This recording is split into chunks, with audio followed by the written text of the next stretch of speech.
अस्सलाम वालेकुम, this is Moeed Pirzada with 92 news. अब से 2 घंटे पहले इस्लामाबाद हाई कोर्ट के चीफ जस्टिस की लीडरशिप में जो 5 मेंबर बेंच था उसने ये फैसला किया कि फॉर्मर प्राइम मिनिस्टर पाकिस्तान जनाब इमरान खान को कंटेम्प्ट केस में उन पर फ़र्द जुर्म आयद की जाए, जिसे इंडाइटमेंट कहते हैं। 22 सितंबर को इससे पहले former prime minister Imran Khan 2 जवाब अदालत के सामने रख चुके थे। उस नोटिस के जवाब में जो कंटेम्प्ट के हवाले से उन्हें दिया गया, उस पर पहला रिप्लाई 1 सितंबर को आया था, जिसे गैर तसल्ली बख्श समझा गया, नाकाफ़ी समझा गया।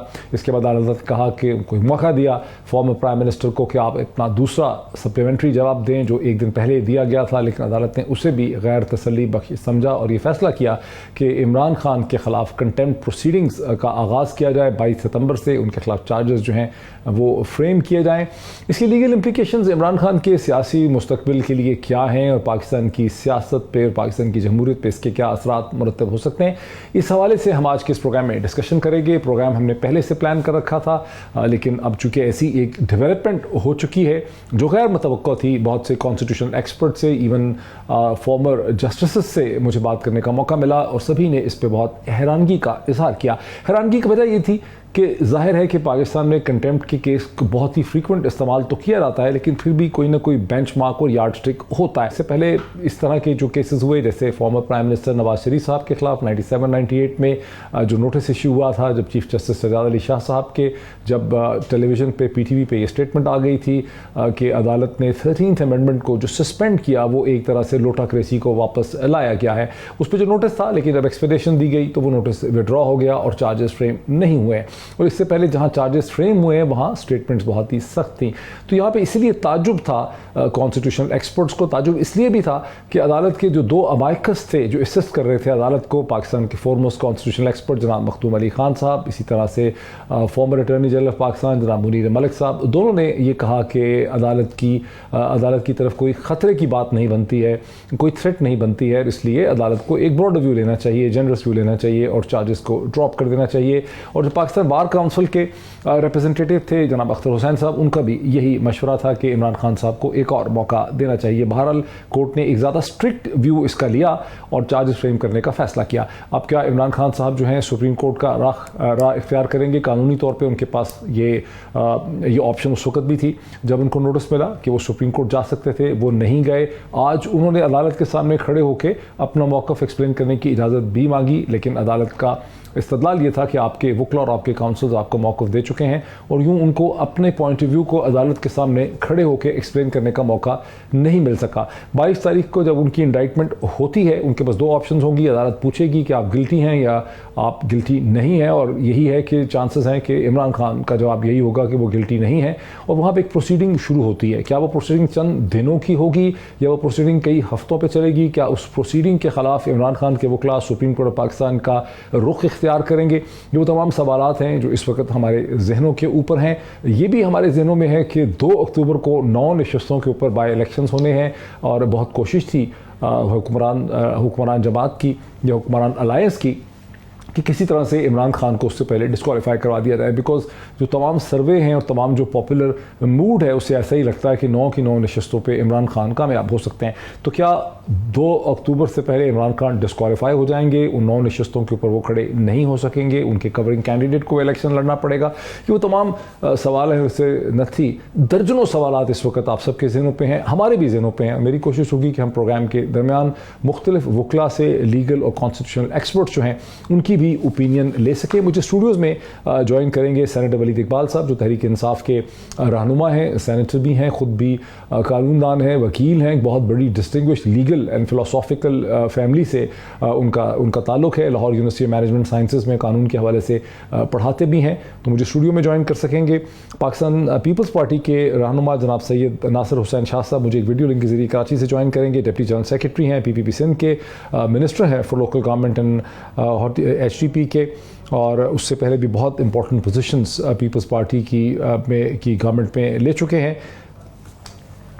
रज़ा रूमी साहब पॉलिटिकल एनालिस्ट हैं, ऑथर हैं, एक सदा किताब के प्रोमिनेंट जर्नलिस्ट हैं, एडिटर रह चुके हैं पब्लिकेशंस के, वो भी मुझे ज्वाइन करेंगे वीडियो लिंक के ज़रिए। और मुझे बताया गया है कि फैसल चौधरी साहब, जी प्रोड्यूसर मैंने सही जी फैसल चौधरी साहब जो हैं उन्होंने भी मुझे ज्वाइन किया है, उन्हीं से अगर हम बात का आगाज़ भी कर लें। फैसल चौधरी साहब, जो दोनों असिस्टेंट जो अमाइकस मदद कर रहे थे अदालत की, दोनों ने ही अदालत को, हमें ये पता चला है कि दोनों ने ही अदालत को ये कहा कि यहाँ पर कोई थ्रेट बनती नहीं अदालत के लिए इमरान खान साहब के अल्फाज में, इसलिए इसे ड्रॉप कर देना चाहिए, एक जनरस व्यू लेना चाहिए। जो बार काउंसिल के रिप्रेजेंटेटिव थे उन्होंने भी रिकमेंड नहीं किया चार्जेस फ्रेम करने को, उन्होंने भी कहा कि एक मौका और देना चाहिए। क्या आप समझते हैं कि कानूनी वजूहात यहाँ पे बनी जिसकी वजह से एक अनयूजुअल स्टेप लेना पड़ गया अदालत को चार्जेस फ्रेम करने का? देखिए मोहित साहब, जो कंटेम्प्ट केसेस होते हैं उसमें 99% जो है वो कोर्ट जो है वो गैर मशरूत जो अपॉलजी है, माफी है, उस पर मुसर रहती है और उनका ये ख्याल होता है कि ये मामला जो है इसमें माफी जो है उसकी एक बड़ी वाइटल इम्पोर्टेंस है। तो आज जो खान साहब का जवाब जो उनकी लीगल टीम से जमा कराया गया उसमें मतलब शायद वर्ड उस तरह से नहीं इस्तेमाल किया गया, लेकिन मेरे ख्याल में जैसे अमाइकस ने भी कहा कि वो कॉन्डक्ट से और अपने उनसे जो है वो एक फेयरली मामला रिग्रेट का या उन्होंने एक वो अपने अफसोस का इजहार तो किया। किसी भी सियासी जमात के सरबराह के लिए ये आसान नहीं होता।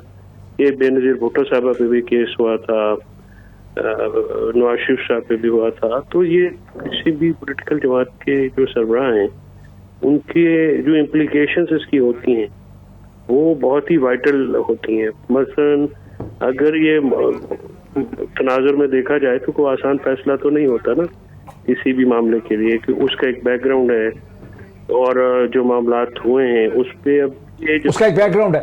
लेकिन फैसल चौधरी साहब, आपको मैं अक्सर आर्ग्यू करते देखता हूँ, आप मुख्तलिफ केसेस में इंपॉर्टेंट शख्सियात को रिप्रेजेंट करते हैं और मतलब बड़े मंझे हुए आप लीगल एक्सपर्ट हैं। मेरा एक सवाल, जब आप कहते हैं कि कोर्ट्स एक्सपेक्ट करती हैं 99% केसेस में कि अनकंडीशनल अपॉलजी हो, तो क्या जब भी नोटिस मिलता है ये तस्वर कर लिया जाता है कि कंटेम्प्ट हुआ ही है? क्या ये आर्ग्यू करना कि हमने जो कुछ कहा था वो कंटेम्प्ट के जुमरे में आता नहीं है, उसकी वजाहत करना, एक्सप्लेनेशन करना, इसकी पाकिस्तानी कानून में गुंजाइश ही नहीं है? क्या ये कह रहे हैं आप? नहीं, उसमें ये होता है कि जो कंटेम्प्ट के मामला जिस तरह से ये हैं वो on the base of fact जो है वो कंसिडर किए जाते हैं। नोटिस होती तब है जब वो जायजा लेने के बाद जो है वो कोर्ट इसका नोटिस इशू करती है। और नोटिस ये तो direct show cause notice issue किया है, पहले नोटिस इशू भी करना चाहिए था। इस पे बहुत सारे कानूनी सवालात तो हैं इस केस के ऊपर। अगर उनकी लीगल टीम समझेगी तो वो शायद सुप्रीम कोर्ट में भी चैलेंज हो सकता है।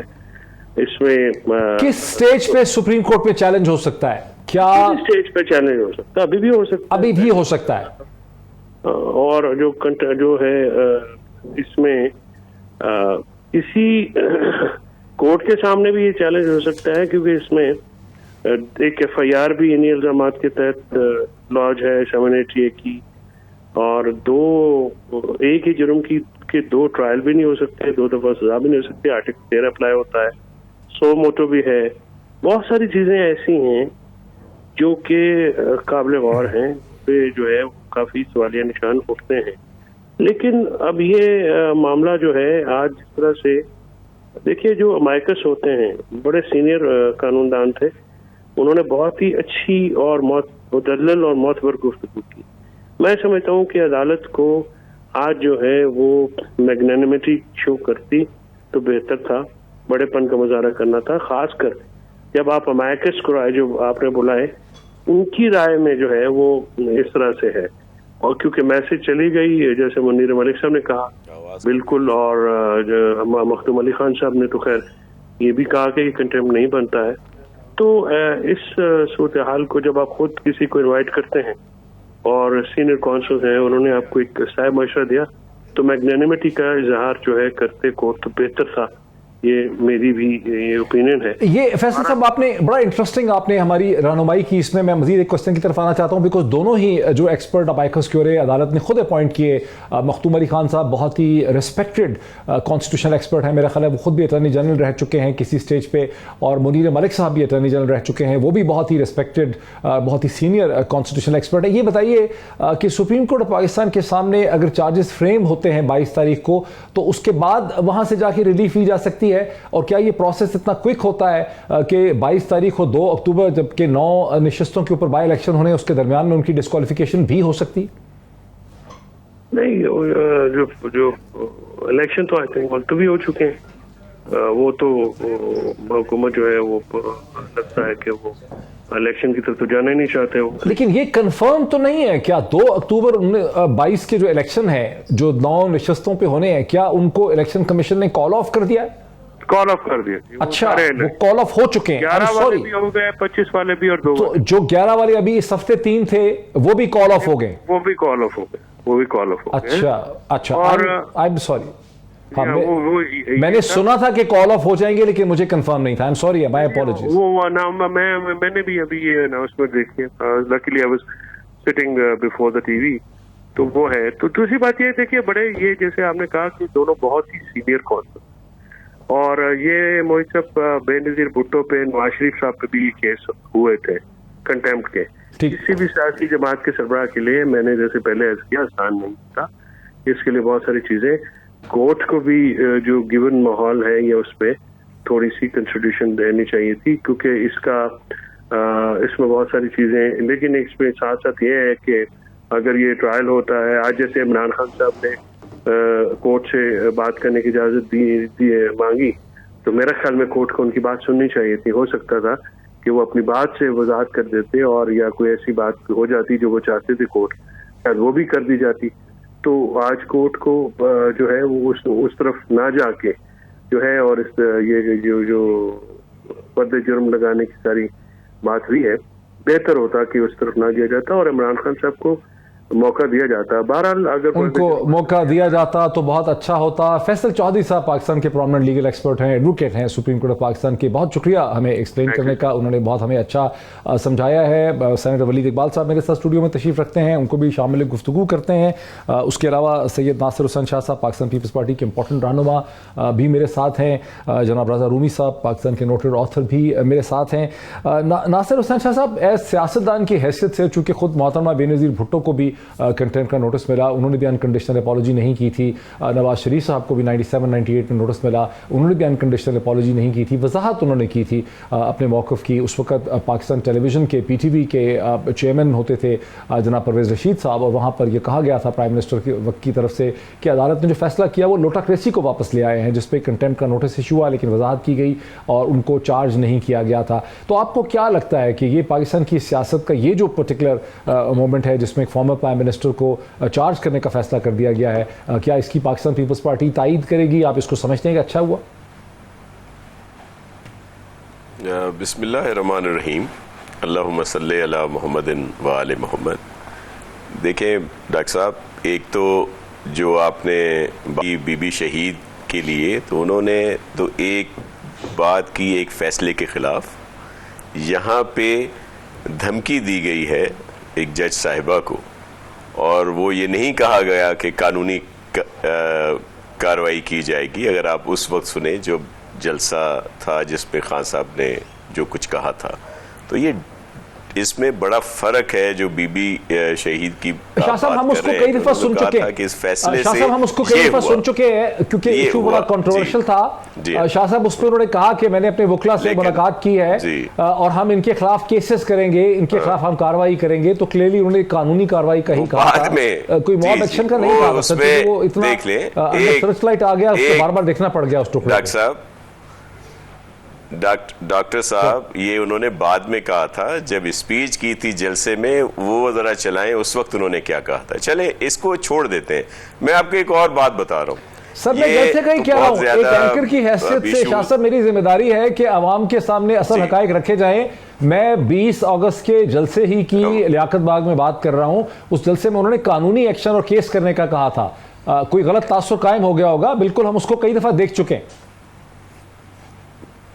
नहीं, वो जरा दोबारा आज अगर भी आप कहते हैं तो हम सुनवा दें जो टुकड़ा उन्होंने चला भी जिस चीज़ देते। के लिए कहा था जलसे वाली बिल्कुल, जी, मैं बिल्कुल, प्रोड्यूसर साहब वो चला टुकड़ा दीजिए। निकाले दूसरी या आपके बात ऊपर ये- फौरी तौर पर टुकड़ा एक निकाले और- बिकॉज शाह साहब जी कन्विंस नहीं। बिल्कुल, हाँ वो निकाल वो चला दें। अच्छा, दूसरी बात ये है कि मैं आपको ये यकीन से कहता हूँ डॉक्टर साहब कि खान साहब बिल्कुल यू टर्न लेंगे और वो बिल्कुल गैर मशरूत माफ़ी कह लें या वैसे ही कर लेंगे, क्योंकि इसमें वो बहुत माहिर हैं, इसलिए बहुत ज़्यादा इस पर ज़्यादा सोच विचार की ज़रूरत नहीं है। चले, जज का तो ये हो गया, आईजी क्या इंसान नहीं होते? उसकी कोई इज्जत या दीगर जो अफसरान हैं उनका कुछ नहीं होता कि जिनको इस तरह की बातें की गई? चलें, जज साहब के लिए तो कह दिया गया, क्या वो उनका कोई स्टेटस, कोई इस्तेकाक, कोई कुछ नहीं होता जो दीगर लोग हैं जो उनके लिए भी कहा गया जिस तरह? तो ये बड़ी मायूब सी बातें हैं, लेकिन असल इशू ये है कि इक़्तिदार से बाहर होने के बाद खान साहब या उनके जितने लोग हैं वो बहुत बौखलाहट का शिकार हैं।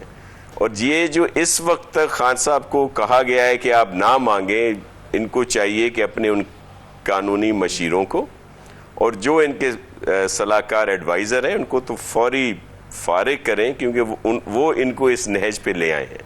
कुछ खान साहब की अपनी भी तबीयत इस तरह की है और फिर खैर से जो साथ हैं जिनकी वो बात सुनते हैं या जो उनको मशवरे देते हैं, तो इसमें अगर शुरू में ही वो सारी बात ये कह देते, जो कानूनी बात जिसको आप जोर दे रहे हैं, मैंने कुछ और सुना है लेकिन आप कह रहे हैं तो ठीक होगा, तो इस पे तो कोई अच्छा, मसला नहीं, ही मैं था, आपके लिए कह वो देते टुकड़ा कि निकाल रहा हूँ, अगर ये ऐसी प्रोड्यूसर बात साहब है, की कॉम्पिटेंस पे है कि कितनी जल्दी जी, वो ये जरूर टुकड़ा निकाल लेते हैं, बिकॉज मैं उसको एक दर्जन दफा देख चुका हूँ। मुझे जी, जरा बिल्कुल। इसमें सेनेटर वलीद साहब को भी लाने दीजिए। अच्छा। सर, सबका ये कंसेंसस है, जैसे आपने नासिर हुसैन शाह साहब को सुना कि इमरान खान को अनकंडीशनल अपॉलॉजी कर लेते, ऐसा ही होता है 99% केसेस में। उन्होंने चूंकि अनकंडीशनल अपॉलॉजी नहीं की, इसलिए अदालत ने चार्जेस फ्रेम करने का फैसला किया। ऐसा ही होता है इन सारे केसेस में। अभी मैं जब आके बैठा हूँ तो आप जिक्र ही कर रहे थे कि दो साबिक वज़राए आज़म भुट्टो साहिबा और नवाज शरीफ साहब दोनों ने नहीं अपॉलॉजी की, अनकंडीशनल अपॉलॉजी उन्होंने नहीं की, वजाहत की थी। तो यही फिर इमरान खान साहब ने भी यही किया, तो उसमें कौन सी ऐसी बात है?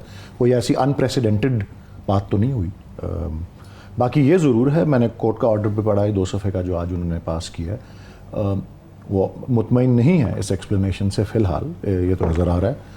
दूसरा जो मैं वहाँ कोर्ट में नहीं था, मैं क्योंकि इस टीम वकला की इस टीम में मैं नहीं हूँ जो इन खान साहब की नुमाइंदगी कर रहे हैं, लेकिन जो वकला वहाँ मौजूद थे जिनसे मैंने पूछा तो मुझे ये भी इतला मिली है, और आप भी यकीनन तस्दीक करेंगे अगर आपको ये इतला है कि चलें, हामिद खान साहब तो इमरान खान साहब की नुमाइंदगी कर रहे थे, उनके अलावा कोर्ट ने खुद मुकर्रर दो अमाइकस क्यूरे थे। हाँ जी, मखदूम अली खान साहब को और फॉर्मर अटॉर्नी जनरल और Munir Malik farmer attorney general, और एक तीसरे भी थे जी, वो अख्तर हुसैन साहब, वो कोई प्रिपेयर्ड नहीं थे, पाकिस्तान बार हाँ, वो इतने प्रिपेयर्ड नहीं थे। उन्होंने खुद ही कहा कि मुझे कल नोटिस मिला है, तो उन्होंने कोई तफसीली बहस उन्होंने ये कहा कि एक मौका और देना। हाँ जी, लेकिन उन्होंने, जहाँ तक मुझे पता है कि ये अमिकस खास उनके जो आज अख्तर हुसैन साहब के अलावा जो वेल नोन जो 2 लॉयर्स हैं, मखदूम अली खान साहब और मुनीर मलिक साहब, उन दोनों ने ये कहा कि उनका ख्याल, और वो इमरान खान के वकील नहीं थे, कोर्ट के मुकर्रर करदा माहिर थे जो बताना चाहते कोर्ट को असिस्ट, और उन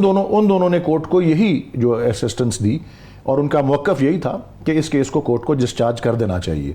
सो ना सिर्फ उसको ऑर्डर में तो रिकॉर्ड नहीं हुआ, लेकिन हामिद खान साहब की जो इमरान खान साहब के बिहाफ पे एक्सप्लेनेशन है उससे तो वो मुतमईन नहीं है फ़िलहाल, लेकिन बज़ाहिर वो जो एमिकी क्यूराई जो 2 कम अज़ कम थे, उनकी भी जो असिस्टेंस है उस पर भी उन्होंने वो नहीं मना सकी कोर्ट को। सो लेट्स सी, आगे अब देखते हैं जी। रज़ा रूमी साहब, क्या मेरे पास वक्त नहीं है प्रोड्यूसर साहब? रज़ा रूमी साहब ब्रेक पे मुझे, रज़ा रूमी साहब मैं आपसे माजरत खाऊं कि आपको अभी ले नहीं सका पहले पार्ट में, लेकिन ब्रेक से जैसे हम वापस आते हैं हम रज़ा रूमी साहब के पास आएंगे, उनका इस्तदलाल इस इशू पे लेंगे आफ्टर द ब्रेक। जी वेलकम बैक। चूंकि नासिर हुसैन शाह साहब ने, इससे पहले कि मैं चलूं रज़ा रूमी साहब के साथ, शाह साहब क्विकली, मतलब आई होप कि आपकी क्लैरिफिकेशन हो गई, जो भी मिसअंडरस्टैंडिंग थी वो क्लियर हो गई आपकी। जी बिल्कुल, एक्शन नासिर नहीं हुसैन छोड़ेंगे, केस करेंगे, दीगर चीज़ें। जी बिल्कुल, मैं उसी पे आ रहा हूँ। केस पे उन्होंने कहा जिस तरह के लहजा था खान साहब का, और इस पे आपके इल्म में है कि बहुत सारे लोग उनके फॉलोअर्स हैं, लोग उनकी बात पे हैं, जितने भी आपको पता है बहुत ज़्यादा जज्बाती लोग भी होते हैं, और इनकी तकरीर के बाद अगर वो जज साहिबा को या कुछ और लोगों को भी नुकसान पहुंचा देते, तो इस तरह की लैंग्वेज इस्तेमाल नहीं करनी चाहिए। जरूरत क्या थी? एक सिंपल रिमांड दिया है, ऐसा कौन सा आसमान टूट पड़ा? और क्या वो शाह साहब आप सही कह रहे हैं। मैं चाह रहा था कि सिर्फ एक फैक्चुअल क्लैरिफिकेशन हो जाए कि बात उन्होंने कानूनी कार्रवाई की है एक से ज्यादा दफा उसी जगह पे। बात आपकी बात में बड़ा वजन है कि उनका लहजा ठीक नहीं था, उसकी टोन बड़ा मैनर बड़ा सख्त था। अब जरा आने दीजिए रजा रूमी साहब को इसमें।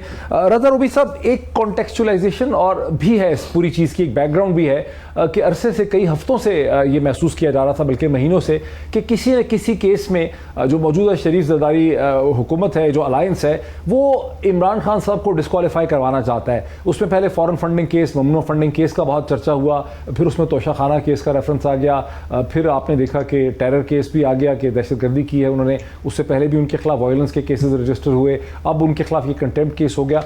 जी शुक्रिया मुईद। मेरे ख्याल से आपका सवाल बहुत अहम सवाल है। उसकी वजह यह है कि अक्सर इस तरह के जो मामलात और केसेस हैं वो सियासी होते हैं, और यहाँ भी ये बड़ी वाज़ेह बात है कि जो 3-4 केसेस इस वक्त खान साहब के ऊपर तलवार की तरह लटक रहे हैं, वो यही जो है स्ट्रैटेजी है कि किसी एक ना एक में तो इमरान खान साहब को डिस्क्वालीफाई करवा दिया जाए।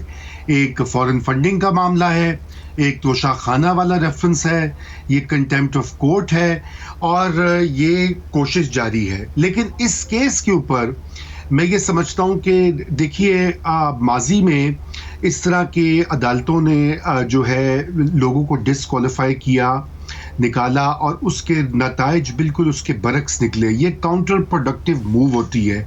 आप किसी सियासतदान को सियासी मैदान में सियासी हरबों के साथ जो है निकाल सकते हैं, अदालती या एडमिनिस्ट्रेटिव मामलात के थ्रू नहीं। जहाँ तक खान साहब का ताल्लुक है, उनका भी मसला है कि उनको आदत बन गई है कि जलसों में वो जोश खिताबत में बहुत कुछ कह जाते हैं, और वो इस चीज़ का ख्याल नहीं करते कि अब वो एक पाकिस्तान के साबिक वज़ीर-ए-आज़म रह चुके हैं, एक मकबूल रहनुमा हैं, और दोबारा पावर में आ सकते हैं जब भी इलेक्शन हो। तो उनको कुछ अपने मर्तबे का भी एहसास होना चाहिए। अव्वल तो उन्होंने इन जज साहिबा को, ये सेशन जज हैं, एडिशनल सेशन जज हैं, उनको मजिस्ट्रेट कह दिया। दूसरा ये कि वो उनके खिलाफ इंक्वायरी कैसे करेंगे? फ़र्ज़ कीजिए कल को वो आ भी जाते हैं पावर में, तो कोई एग्जीक्यूटिव के पास तो ये इख्तियार ही नहीं है। ये इख्तियार तो अदलिया के पास है कि वो अपने मातहत जज जो हैं उनके खिलाफ वो कार्रवाई कर सके। इसलिए ये बिल्कुल खान साहब की भी बातें सियासी थी टोटली, और सियासी वो धमकी भी थी, ज़ाहिरी बात तो उसमें एक अंसर था। लेकिन मैं तो यही कहूँगा कि उनको खान साहब को गैर मशरूत माफ़ी मांगनी चाहिए, और कोर्ट्स को इसको ख़त्म कर देना चाहिए। इस मैटर को बहुत हो गया, पाकिस्तान ने बड़ा नुकसान उठाया है। यूसुफ रजा गिलानी का मामला हो, बड़ा अच्छा आपने एक्सप्लेन किया जी। और मैं एक जुमला, बड़ा अच्छा आपने रजा एक्सप्लेन किया। ये थोड़ी देर पहले मैं आपके साथ हूँ। बड़ा अच्छा आपने एक्सप्लेन किया कि इमरान खान साहब चूंकि वो आम शख्स नहीं है, वो फॉर्मर प्राइम मिनिस्टर पाकिस्तान है, उनको अपने लबो लहजे के ऊपर, अपने टोन, अपने टैनर, अपने मैनर ऑफ स्पीच का उनको ख्याल रखना चाहिए। लेकिन अभी जब आप सुन रहे थे बड़ी पेशेंस से प्रोग्राम के पिछले समय, तो सेनेटर वलीद इकबाल साहब का ये कहना था कि जब मोहतरमा बेनज़ीर भुट्टो को भी कंटेम्प्ट का नोटिस मिला या नवाज शरीफ साहब को कंटेम्प्ट का नोटिस मिला, तो उन्होंने भी अनकंडीशनल अपॉलॉजी वगैरह नहीं की थी। उन्होंने भी बेसिकली वजाहत दी थी जिसे कि अदालत ने एक्सेप्ट कर लिया। यहाँ 2 दफ़ा वजाहत दी उन्होंने, आज बोलने की कोशिश भी की कि मुझे एक्सप्लेन करने दीजिए, लेकिन अदालत ने उनको मौका नहीं दिया। इस पे क्या आपका रिएक्शन? समझता हूं कि ये खुद कोर्ट्स को इसका नोटिस लेकर इस मामले को खत्म करना चाहिए, और ऐसी जजमेंट देनी चाहिए जो मुस्तकबिल में भी काम आए कि ये सियासी मैटर्स जो है ये सियासी मैदान में करें और वहां पे हैंडल करें। अब रही बात दूसरा जो इसका अहम पहलू है, बहुत अच्छा एक्सप्लेन किया रजा रूमी साहब, बड़ा अच्छा एक्सप्लेन किया। मेरे साथ रहिए, आपको नाज़रीन फिर याद कराऊंगा कि रजा रूमी साहब जो हैं वो एक से ज़्यादा पब्लिकेशन के एडिटर रह चुके हैं, फ्राइडे टाइम्स के, डेली पाकिस्तान के, उसके अलावा जो है एक से ज़्यादा किताब के ऑथर है। साउथ एशिया की हिस्ट्री बड़ी गहरी नज़र, डिस्ट्रिक्ट मैनेजमेंट ग्रुप में नंबर 1 आए सिविल सर्विसेज के एग्ज़ाम में, बड़ा अच्छा उन्होंने हमें एक्सप्लेन किया इस हवाले से। सर वलीद इकबाल साहब, आप कानून दान भी हैं, वकील भी हैं, पढ़ाते भी हैं Lahore university of management sciences में। पाकिस्तान का कंटेम्प्ट का जो कानून है ये दुनिया में कुछ अनोखा नहीं है। मुझे ऐसा लगता है जैसे कहीं और कोई, अगर आप हमारी रहनुमाई फरमाएं, कोई और ऐसी लीगल जुरिस्डिक्शन है जहाँ इतना ज़्यादा इस्तेमाल होता हो कंटेम्प्ट लॉ का? इसके बारे में तो मैंने कोई इतनी ख़ास तहकीक नहीं की, इसलिए मैं आपको बहुत ज़्यादा वाज़ेह और एक्यूरेट जवाब शायद ना दे सकूं। लेकिन मैं इसकी जो मौजूदा केस है इसकी, और क्योंकि अभी कुछ बातें ऐसी हुई हैं जिसको मैं समझता हूँ कि 100% दुरुस्त नहीं है, मैं उन पर ज़रूर रोशनी डालना चाहता हूँ। देखें जी, ये जो अभी रज़ा रूमी साहब कह रहे थे, कानून जो कंटेम्प्ट ऑफ कोर्ट का है एज़ इट इज़, और वो उसके दो पहलू हैं, एक आइनी एक शिक है, उससे भी कंटेम्प्ट ऑफ कोर्ट का जो है एक सरचश्मा मिलता है, और फिर उसके मातहत बाकायदा कंटेम्प्ट ऑफ कोर्ट का एक लॉ जो है वो राइज किया गया। वो जनरल मुशर्रफ के ज़माने में हुआ था, बाद में तरामीम भी उसमें हुई थी। जो उसमें अहम बात है वो ये है कि वो अल्फाज के ऊपर मबनी है। वो कंटेम्प्ट की जो हद तक जहाँ वो करता है, कोई अगर आपने कोई ऐसी बात कही, कोई अटरेंस हुई जो कि तौहीन करती है अदालत की, तो उसमें लहजे का जो पहलू है वो मौजूद नहीं है। अच्छा, लहजे का यानी टोन एंड टेनर की बात वो कानून टोन टेनर नहीं है, टोन टेनर की बात नहीं करता, लैंग्वेज की बात करता है। और टेम्परेट हो या नॉन टेम्परेट हो, टोन की बात नहीं करता वो कानून। ये मैं वाजे करना चाह रहा था। तो लेजा नहीं काउंट करता, अल्फाज काउंट करते हैं। ये आगे जाके जब ये अगर ये चार्ज फ्रेम होता है और प्रोसिक्यूट होता है, ये बात तब उस मौके पे जाके आएगी, आई गेस सो। और दूसरी बात ये है कि यूसुफ रज़ा गिलानी साहब के जो केस की बात उन्होंने की, वहाँ तो अल्फाज और तौहीन उस नौयत की नहीं थी, वो तो सीधी सीधी एक नाफरमानी थी, नाफरमानी या डिसोबीडियंस, उस पर उनको सजा हुई। तो वो एक अलग कैटेगरी का केस है, उसको आप नहीं कह सकते थे वहाँ फंस गए हैं। कोई भी सिटिंग प्राइम मिनिस्टर नाफरमानी तो थ्रेट लगाई थी। हाँ जी, वही ना, मैं उस पर भी आता हूँ। तो मैं ये अर्ज करता हूँ कि कोई भी सिटिंग प्राइम मिनिस्टर हो, वो जैद हो, बकर हो या यूसुफ रज़ा हो, अगर नाफरमानी करे तो वो तो फिर कोई तो ओपन एंड शट केस है। वही हुआ, उन्होंने खत लिखने से इनकार किया, कोर्ट ने कुछ दफ़ा कहा, तीसरी चौथी दफ़ा जब नहीं माने उन्होंने उनको कन्विक्ट कर दिया। और क्या करता कोर्ट? तो वो फंसने वाली बात वहाँ नहीं है। और फिर बाकी तीनों केसेस जो इन्होंने मेंशन किए हैं रज़ा रूमी साहब ने, उन तीनों में लहजे का इशू नहीं था, अल्फाज का इशू था। और वो अल्फाज अगर आप देखें और खान साहब के अल्फाज अगर आप देखें, लहजा रेलिवेंट नहीं है, तो वो इस तरह के केस नहीं बनता खान साहब पे, जिस तरह का बाकी, जिस तरह आपने खुद भी कहा निहाल हाशमी पे या दानियाल अजीज़ पे या तलाल चौधरी पे, वहाँ अल्फाज का इशू था जो कि मुख्तलिफ लहजे का नहीं था। एक तरह से नासिर हुसैन शाह साहब ने जो उन्होंने इस्तदलाल दिया, उनका जो आर्गूमेंट था, उसको भी आपने जवाब दे दिया। शाह साहब, आपकी तरफ आता हूँ, आप पाकिस्तान पीपल्स पार्टी के एक अहम रहनुमा हैं। हमारी अंडरस्टैंडिंग ये है, और बहुत ज़्यादा और तज्ज़ियाकार की, कि जो सेलेक्टिव रेजिग्नेशन एक्सेप्ट किए गए थे तहरीक इंसाफ के, उसका मकसद ये था कि वो हल्के सेलेक्ट किए गए जहाँ तहरीक इंसाफ जो है उसकी सबकत कम थी 2018 में। और यूँ शहबाज शरीफ साहब की जो पोजीशन थी नेशनल असम्बली में, उसको सोचा गया था कि किसी तरह से बेहतर कर लेंगे जहाँ वो 1-1.5 वोट के ऊपर खड़े हैं। लेकिन अब इन इलेक्शंस को भी, और कई दिन से ये हो रहा था कि चूँकि इमरान खान की मकबूलियत इतनी है, कराची से भी जो रिपोर्ट्स आ रही थी कि 3 सीटें वो जीत जाएंगे, बाकी भी 6 की 6 सीटें जीत जाएंगे। अब इन इलेक्शंस का मुलतवी कर देना, सैलाब का एक्सक्यूज़ देके, उससे ये तासुर गया है कि भोखलाए हुए हैं पीडीएम की जमातें। आपने तो कहा कि ये भोखलाए हुए हैं, लेकिन तासुर ये जा रहा है कि पीडीएम का अलायंस जो है वो भोखलाया हुआ है कि इमरान खान की पॉपुलैरिटी का क्या हल निकालना है। जी बिल्कुल ऐसा नहीं है, और इन इलेक्शंस तो हो जाने चाहिए थे। पॉपुलैरिटी खान साहब की बिल्कुल सामने आ जाती। ये जो 3 हलके थे, अभी जो मैं सिंध की बात करूंगा, दीगर प्रोविंस की उनके लोगों को पता होगा, यहाँ पे तो बिल्कुल ऐसा कोई इशू नहीं था, और बहुत मार्जिन से खान साहब अल्लाह के फजल करम से हारते। दूसरी बात यह है कि प्राइम मिनिस्टर यूसुफ रज़ा गिलानी साहब की बात की गई, उनको तो 5 मिनट में डिसीजन दे दिया गया। उनका कसूर क्या था? वो तो उस प्रेसिडेंट के खिलाफ उनसे लेटर लिख रहे थे जिनको इम्यूनिटी हासिल थी, आईनी तौर पर है या नहीं है, तो वो उनके खिलाफ कैसे खत लिख सकते थे? और फिर उनको बेस बना के इस तरह कर दिया गया। तो ये बहुत सारी इस तरह के इश्यूज हैं। वलीद साहब मेरे लिए बहुत मोहतरम है, और लगता है ये भी उन्हीं लोगों में शामिल है जो उनको मशवरे खान साहब को गलत देते हैं। देखें, खान साहब वैसे ही यू टर्न भी ले लेते हैं, और गैर मशहूद माफ़ी अगर मांग लेंगे तो उनका कोई कद छोटा नहीं होगा।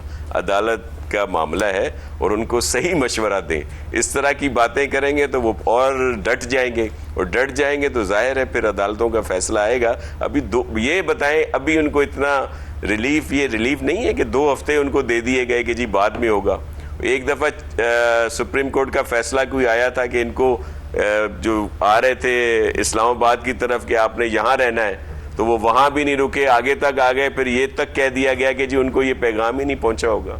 तो बहुत सारे इश्यूज हैं, बहुत सारी चीज़ों पे हम बहस नहीं करते। ये जो इलेक्शन की आप बात कर रहे हैं, हम तो खुद यहाँ पे इस जो इलेक्शन कमीशन का अभी फैसला आया है उस पे हम खुद बहुत वो परेशान है कि नहीं होना चाहिए था। हम तो तैयार हैं यहाँ पे, और यहाँ भी पता चल जाता है जब ये लेकिन इलेक्शन शाह साहब, मैं कराची से अभी वापस आया 2 दिन पहले, तो कराची से मैं 2 दिन पहले आया तो सियासी हलकों में था कि भाई इलेक्शन मुलतवी हो जाएंगे, बिकॉज यहाँ इमरान खान की बड़ी पॉपुलैरिटी है, और वहाँ जो हमारे इदारे हैं, हसास इदारे, उनकी भी रिपोर्ट्स यही थी कि तहरीक इंसाफ जो है ये इलेक्शन आसानी से स्वीप कर लेगी, और सो मच सो कि उनकी रिपोर्ट जो है वो पीपीपी और एमक्यूएम के सोर्सेज के ऊपर रिलाई करती थी। तो मैंने लोगों से पूछा कि फ्लड की सूरत हाल फिर के देखा, तो फ्लड सिंध में तो बहुत है, लेकिन कराची के हद तक तो फ्लड ऐसा था नहीं कि उसकी बेसिस बनती इलेक्शन मुलतवी करने के लिए। जी बिल्कुल, कराची में ऐसी सूरत हाल नहीं है। मैं इसलिए तो कह रहा हूँ कि इलेक्शन कमीशन के इस फैसले पे हमें खुद ताज्जुब हुआ है, बल्कि मैं आपके तवस्सुत से रिक्वेस्ट भी करेंगे इलेक्शन कमीशन को कि दूसरी जगहों पे अगर कोई सैलाब का ऐसा इशू है तो यहाँ तो करा दें। दूसरी बात ये थी पॉपुलैरिटी। अभी इलेक्शन हुए बल्दियाती हमारे 4 डिवीज़न में, और 6227 के करीब सीट्स थी जिन पर ये इलेक्शन हुए। वहां पे तो कोई पॉपुलैरिटी नजर नहीं आई पीटीआई की। पीटीआई ने लोग 1000 से भी कम इनके लोगों ने टिकट्स लिए। ये कौन सी पॉपुलैरिटी है? ये अब पंजाब का रिजल्ट जो आ गया, या एक कराची की जो सीट थी जिसमें एमक्यूएम, जी मैं वहां की बात कर रहा हूं, कराची का भी सुन ले। ये जो भी इलेक्शन हुए, देखें एमक्यूएम के 3-4 धड़े हैं। फारूक सत्तार साहब अलहदा से लड़ रहे थे, एमक्यूएम पाकिस्तान अलहदा से लड़ रही थी, पीएसपी अलहदा से लड़ रही थी, हकीकी वाले अलहदा से लड़ रहे थे। तो ये इस तरह का फिर जब होते ये सूरत हाल, तो जाहिर है किसी को उसकी सपोर्ट मिलती है। हमें जो एक हुआ है कि जी जिसकी 2nd नंबर पे था दूसरे ने नहीं लड़ना, तो पीपल्स पार्टी ने विड्रॉ किया, नहीं तो हम वो इलेक्शन जरूर लड़ते। लेकिन ये जो लियारी वाली सीट की तरफ आपने इशारा किया, ये जो मलीर वाली सीट है, अंदरूनी सिंध के हलकों पे है, उसमें कराची का नहीं था। बिल्कुल, कराची भी सिंध का हिस्सा है, कराची भी सिंध का हिस्सा है। यहाँ पे फैसल वाडा साहब की, फैसल वाडा, जी मैं आपको रिक्वेस्ट करूं कि फैसल वाडा साहब का बाई इलेक्शन हुआ था ना, तो क्या हुआ था कि जो पहले नंबर पे था वो 6-7वें नंबर पे आई वो पार्टी। तो ये हलकों की बात होती है। जिस हलके में अभी इलेक्शन हुआ था, जिसमें आमिर लियाकत अली साहब का जो हलका था, जब उस पे वहां पे जरूर होगी इनकी पॉपुलैरिटी, लेकिन दूसरे हलकों में नहीं है इस तरह की बात। तो हम तो खुद इस पे जाएंगे इलेक्शन कमीशन की तरफ, इलेक्शन करा दिए जाए। इलेक्शंस को मुलतवी नहीं होना चाहिए था। शाह साहब मेरे साथ रहिए, खुद शाह साहब को भी ताज्जुब है कि इलेक्शन कमिश्नर पाकिस्तान ने कराची में इन इलेक्शंस को मुलतवी क्यों कर दिया। रज़ा रूमी साहब, आप, मैं हमेशा जिक्र करता हूं कि आपने साउथ एशिया के हवाले से, बरसगीर की तारीख के हवाले से 2 किताबें कम अज़ कम आपने लिखी, और 1 से ज़्यादा पब्लिकेशन के आप एडिटर रहे, बहुत बरस तक एडिटर रहे। फिर आपने अमेरिका से भी एक एकेडमिक की हैसियत से पाकिस्तान की सियासत की जो सेंस ऑफ डायरेक्शन है उसको आपने देखा। ये जो इस वक्त सेंस ऑफ डायरेक्शन है, ये आपको किधर जाते नजर आ रही है? देखिए, इस वक्त तो मामला ये है कि ये बड़ी पेचीदा और ख़तरनाक सूरत हाल है। पेचीदा इस तरह से है कि जो मुख्तलिफ सियासी एक्टर्स हैं, चाहे वो मुंतखब या गैर मुंतखब हैं, वो उन्होंने इस कॉन्फ्रंटेशन और पोलराइजेशन को इंतहा तक पहुंचा दिया है, और इसका कोई ना कोई हल निकालना पड़ेगा। क्योंकि अगर ये मामला इस तरह चलेगा तो ये इससे हल नहीं होगा। अगर आप खान साहब को बिलफर्ज नाअहल भी कर दें, या उनको सज़ा दे दें, या जेल में बंद कर दें, तो उससे उनकी मकबूलियत में कमी तो नहीं होगी, बल्कि मेरा तो ये ख्याल है तारीख को देखते हुए उनकी मकबूलियत में और भी इजाफा होगा। और हम ये देख चुके हैं कि लीडर्स को, सियासतदानों को नाअहल करने से उल्टा असर होता है। नवाज शरीफ को भी नाअहल किया गया था, वो गायब तो नहीं हुए सियासत से, ना ही उनकी पार्टी। भुट्टो को अदालती कत्ल किया गया, लेकिन आज भी वो मौजूद है। तो ये कुछ रास्ता निकालना पड़ेगा। इसके लिए सियासतदानों को और सियासी कुव्वतों को कुछ इनिशिएटिव लेकर ये मामला तय करने पड़ेंगे। अगर खान साहब इलेक्शन फौरन मांगते हैं तो एक मुज़ाकरात की टेबल के ऊपर इसका एक टाइम फ्रेम तय हो जाए जिस पे दोनों फरीकैन राजी हों। मेरे साथ रुके, आपने कहा कि कोई ना कोई हल कोई ना कोई हल इसका जो है निकालना होगा। सेनेटर वलीद इकबाल साहब, मुझे ऐसा लगता है कि जो क्लैश है दो पॉइंट्स ऑफ व्यू का या दो इंटरेस्ट का, वो ये है कि इमरान खान साहब को ये एहसास है कि वो बहुत मकबूल हैं इस वक्त, उनकी मकबूलियत तो बहुत इजाफा हुआ है खैबर पख्तूनख्वा में, पंजाब में, कराची में शायद 70-75% लोग उनके फेवर में हैं, वो इलेक्शन स्वीप कर सकते हैं, वो अपनी पॉपुलर सपोर्ट के ऊपर रिलाई करते हैं। मैं इसका जवाब ज़रूर देता हूँ जी। मैं एक दो जुमले बोलना चाह रहा था। शाह साहब ने, एक तो शुक्रिया अदा करता हूँ, उन्होंने कहा कि वो मेरी बड़ी इज़्ज़त करते हैं, थैंक यू वेरी मच। मेरा एहतराम या इज़्ज़त करते हैं तो थोड़ी सी एक गुंजाइश भी मुझे इतनी दें कि मेरे मुंह में अल्फाज ना डालें। उन्होंने कहा कि मैं इमरान खान साहब को गलत मशवरे देने वालों में से हूँ। इस केस में तो उन्होंने ना मुझसे मशवरा मांगा, और जब मुझसे मशवरा ना मांगा जाए मैं मशवरा देता ही नहीं। और इंशाल्लाह मैं जब अगर मशवरा दूँ और मांगा जाए तो मैं ज़रूर सही मशवरा दूँगा। तो इस पर कोई प्रिज्यूम करने की उनको ज़रूरत तो आप सही मशवरा उनको क्या देते हैं? नहीं, वो देखा है जो क्लाइंट और लॉयर के दरमियान कम्युनिकेशन होती है वो लॉयर डिस्क्लोज नहीं कर सकता। वो क्लाइंट ट्रस्ट, वो उसको कहते हैं अटर्नी क्लाइंट प्रिविलेज। वो प्रिविलेज एक ऐसा प्रिविलेज है जो क्लाइंट वेव कर सकता है, अटर्नी वेव नहीं कर सकता। दूसरी बात इन्होंने ये की कि रिलीफ बड़ी दे रहे हैं जी कि 2 वीक्स। देखें, अगर लीगल स्कॉलरशिप जो है, रिसर्च जो पाकिस्तान की आईनी तारीख ख़ास तौर पे पिछले 2-3 दहाइयों की, उसमें तो मियाँ नवाज शरीफ को बड़ा फेवरेट जो है गर्दाना जाता है बाहर लीगल एक्सपर्ट्स। और उसकी सबसे बड़ी मिसाल क्या है, जब आइन में 58(2)B था तो 2 दफ़ा बेनज़ीर भुट्टो साहिबा की हुकूमत बरतरफ हुई, जुनेजो साहब की हुकूमत बरतरफ हुई, किसी को रिलीफ नहीं मिला। लेकिन मियाँ नवाज शरीफ को, और ये रिसर्च पेपर्स उस पर लिखे गए हैं, PhD की थीसिस लिखी गई हैं कि जी out of the way court ने जाके उनको अकोमोडेट किया। तो रिलीफ अगर किसी को मिलती रही है तो वो तो मियाँ नवाज शरीफ को मिलती रही है। खान साहब का तो अभी वो इसका क्या जवाब है कि आपके खान साहब जो हैं उनकी एक बड़ी नाइव किस्म की थिंकिंग है कि लोग चूंकि मेरे साथ हैं, लेकिन लोगों के हाथ में ताकत नहीं है, जो इंतजामी ढांचा है वो अपने फैसले करता चला जा रहा है। नहीं जी, अब हालात बदल गए हैं, इंतजामी ढांचे के भी इतने नहीं रहा। क्या बदल गए हैं? उन्होंने इलेक्शन ही कैंसिल कर दिए। नहीं, वो नहीं कराएंगे, कर लो जो करना तो कैंसिल नहीं, वो तो अभी उन्होंने फिलहाल, और उसको एक ज़ाहिरी एक वजह है और बातनी है। ज़ाहिरी तो यही है कि नज़र आ रहा है कि क्या नताइज आएंगे, और बातनी ये है कि जो हमारा आम इंतखाब का जो मुतालबा है उसको भी ब्लॉक करने के लिए नहीं करवाना, वो कह रहे हैं जब तक नवाज शरीफ वापस नहीं आएंगे नहीं होते आम इलेक्शन। ये तो उन्होंने अल्फाज नहीं इस्तेमाल किए। बहरहाल पीछे अगर नीयत ये भी हो तो खान साहब जो हैं अभी तक सबको नजर आ गया है, और आई थिंक इसके लिए मैं अर्ज करता हूँ। मेरा सवाल वही रहेगा। देखिए, नहीं, मेरे पास जवाब कर रहे हैं एक आम आदमी की ओपिनियन के ऊपर, लड़के लड़कियां नौजवान लोग जो हैं वो आप ठीक है, लोग आपके साथ हैं, इंतजामी ढांचा आपके साथ नहीं। मैं यही अर्ज करने लगा था, और उसका जवाब जो है वो रजा रूमी साहब ऑलरेडी सुन चुके हैं, क्योंकि वो उनका एक जो आप चैनल है जिसपे वो यूट्यूब पे जिसपे वो होते हैं, तो नजम सेठी साहब से इन्होंने ही शायद सवाल पूछा था, सोलंकी साहब भी स्क्रीन पे थे, और वो यही था कि जी ये नज़र आ गया है कि ये इंतज़ामी ढांचा भी जो मर्जी कर ले, अब ना उस तरह से रिगिंग हो सकती है जिस तरह पहले होती थी, और ना हम इतने कच्चे हैं, हम कोई फ़ैन क्लब नहीं है जो हम पे इल्ज़ाम लगता था, या बर्गर पार्टी, इलेक्शन लड़ना आ गया है हमको। सो अब वो सोशल मीडिया और इस तरह का जो ज़माना है, जिस तरह की अल्लाह ताला ने बरतरी दे दी है इमरान खान साहब को, वो फुल टर्म पे भी इलेक्शन हो तो उनको पता है, और हमें भी पता है कि अच्छा खासा लैंडस्लाइड जो है विक्ट्री होगी। तो कितना देर कर लेंगे वो, बकरे की माँ कब तक खैर बनाएगी, यही होता है। कैट में हैव 9 लाइव्स, ये नहीं चलने लगी। प्रोड्यूसर साहब मुझे बता रहे हैं कि वक्त ही हमारा खत्म हो गया। नासिर हुसैन शाह साहब ने पार्टिसिपेट किया, उनका बहुत शुक्रिया।